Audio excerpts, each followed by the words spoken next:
Hello everyone, welcome to my YouTube channel. आज की इस वीडियो में हम माता का अंचल सीबीएसई क्लास 10 हिंदी का पाठ पढ़ने वाले हैं। तो इस वीडियो में हम इस चैप्टर का समरी देखेंगे गोल्डन गाइड से। तो आइए स्टार्ट करते हैं। पाठ का सार। माता का अंचल वात्सल्य रस का पाठ है।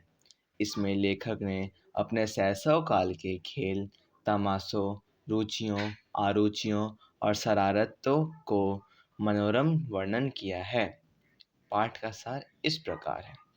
पिता द्वारा मिले पूजा संस्कार। लेखक अभी शिशु ही था। वह अपने पिता के साथ सुबह जल्दी उठकर नहा धोकर पूजा करने बैठ जाया करता था। वह पिता के साथ सोता था, इसलिए पिता ही उसे नहलाकर पूजा में बिठा देते थे। लेखक जिद करके अपने चौड़े माथे पर त्रिपुण लगवाया करता था। लंबी लंबी जटाओं के कारण वह बम भोला प्रतीत होता था। पिताजी उसे बड़े प्यार से भोलानाथ कहकर पुकारते थे। लेखक अपने पिता को बाबूजी तथा माँ को मैया कहा करता था। जब बाबूजी रामायण पाठ करते थे तो लेखक उनकी बगल में बैठकर शीशे में अपना मुंह देखा करता था। वह पिताजी को अपनी ओर देखकर लज्जा जाता था। पिताजी पूजा पाठ करने के बाद अपनी राम नाम बही पर 1000 राम नाम लिखा करते थे। फिर कागज के टुकड़ों पर 500 बार राम नाम लिखकर आटे की गोलियों में लपेटते थे और गंगा की ओर चल देते थे। बाबूजी मछलियों को एक एक करके गोलियां खिलाते चल जाते थे। जब वह पिता के कंधों पर बैठकर मुस्कुराता रहता था। पिता के संग खेले हुए खेल। लेखक के पिता लेखक के साथ शैशव में कुश्ती भी लड़ा करते थे। वे स्थिर होकर लेखक को बढ़ावा देते थे। लेखक पिता को हराकर उनकी छाती पर चढ़ जाया करता था तथा उनकी मूछें उखाड़ने लगता था। तब पिता उसके हाथों को छुड़ाकर चूम लेते थे। पिता उससे खट्टा और मीठा चुम्मा मांगते थे। तब वह क्रम से बायां और दायां गाल उनके सामने कर देता था।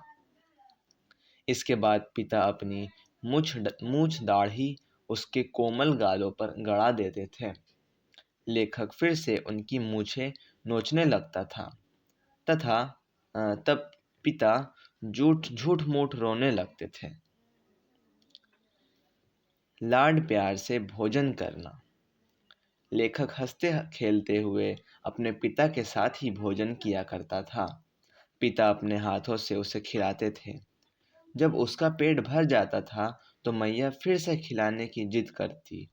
वह कहती, जब खाएगा बड़े बड़े कौर तब पाएगा दुनिया में ठौर।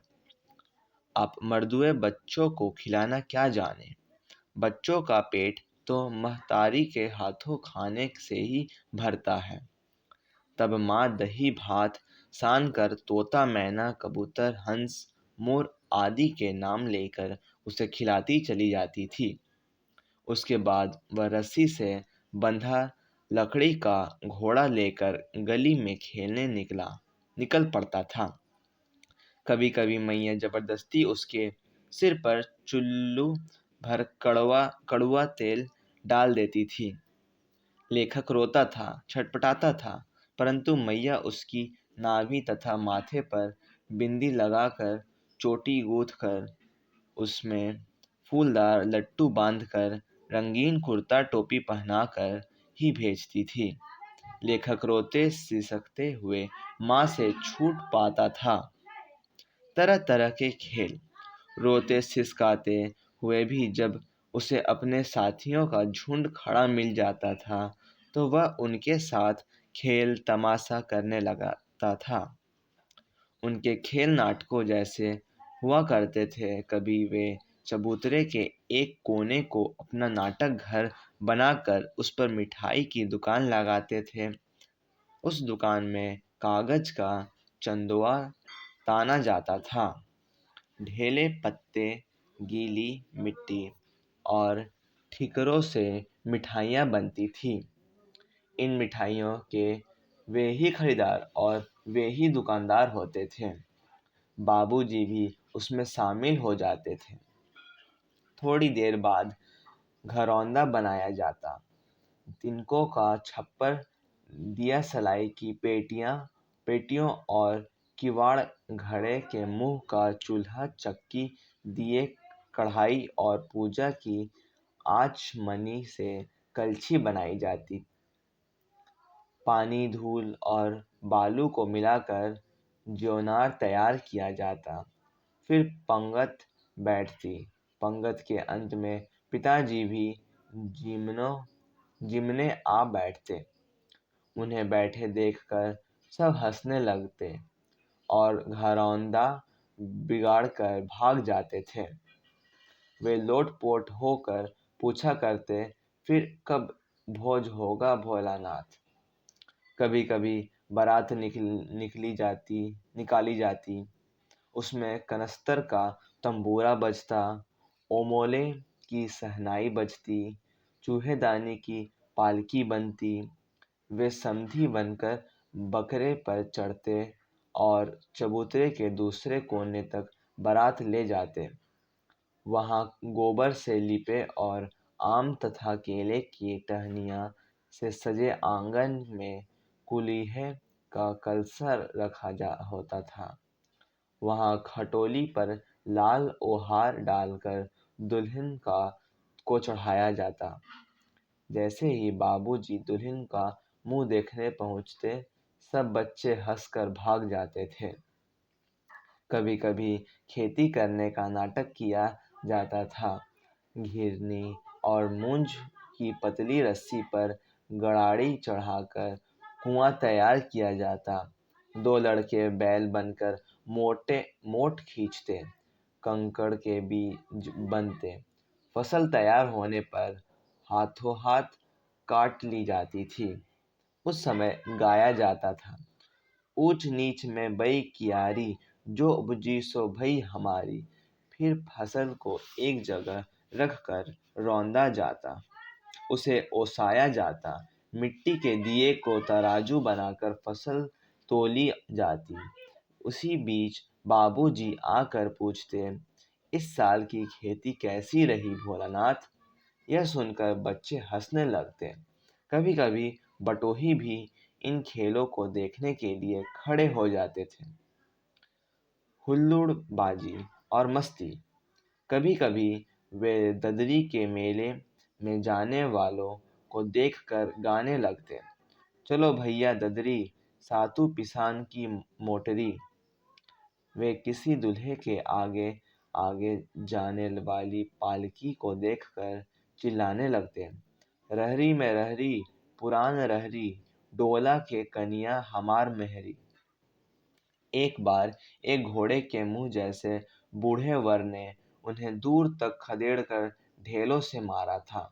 जब कभी आम की फसल के समय आंधी आने से आम झड़ जाते थे, तो बच्चे बाग की ओर दौड़ पड़ते थे। वे चुन चुन कर गोपी आम चबाते थे। चिढ़ाने की सजा। एक दिन आंधी के बाद जोर की बारिश हुई। बिजली कौंधने लगी, हवा सनसनाने लगी, पेड़ झूमते हुए जमीन को चूमने लगे। वे चिल्लाए, एक पैसा की लाई, बाजार में छितराई, बरखा उधरे बिलाई। परंतु वर्षा मूसलाधार बढ़ती गई। सब बच्चे पेड़ों की जगह से सट गए। वर्षा बंद होने पर वहां बहुत से बिच्छू नजर आए। वे सब भाग चले। उन बच्चों में बैजू बड़ा ढीठ था। संयोग से बीच में उन्हें मूसन तिवारी नामक बूढ़ा मिल गया। बैजू ने उसे चिढ़ाया, बुढ़वा बेईमान, मांगे करेला का चोखा। और बच्चों ने भी यही दोहराना शुरू किया। मूसन तिवारी उनके पीछे पड़ गए। सारे बच्चे भाग गए। मूसन तिवारी पाठशाला पहुंच गए। उन्होंने लेखक तथा बैजू को पकड़ मंगाया। बैजू तो भाग गया, लेखक पकड़ा गया। गुरुजी ने उसकी खूब खबर ली। लेखक के बाबूजी को पता चला तो वे विद्यालय पहुंचे। वे उसे गोद में उठाकर पुचकारने और फुसलाने लगे, पर लेखक ने रोते रोते उनका कंधा आंसुओं से तर कर दिया। बाबूजी गुरुजी को चिरौरी करके लेखक को घर लेकर चले। रास्ते में फिर से उसे साथियों का झुंड मिला। वे नाच गा रहे थे। माई पकाई गरर पुआ, हम खाइब पुआ, ना खेलब जुआ। सांप का भय। लेखक रोना धोना भूलकर साथियों में जा मिला और वहीं तान सूर अलापने लगा। सारे लड़के मकई के खेत में दौड़ पड़े। वहां चिड़िया का झुंड नजर आया। वे उन्हें पकड़ने लगे, परंतु चिड़िया हाथ नहीं आती थी। अचानक उन्होंने एक टीले पर जाकर चूहों के बिल में पानी उलीचना शुरू कर दिया।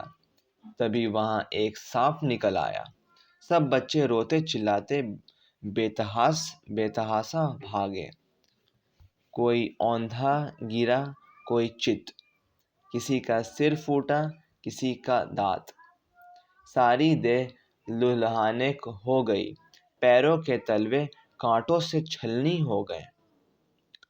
माँ की गोद में शरण।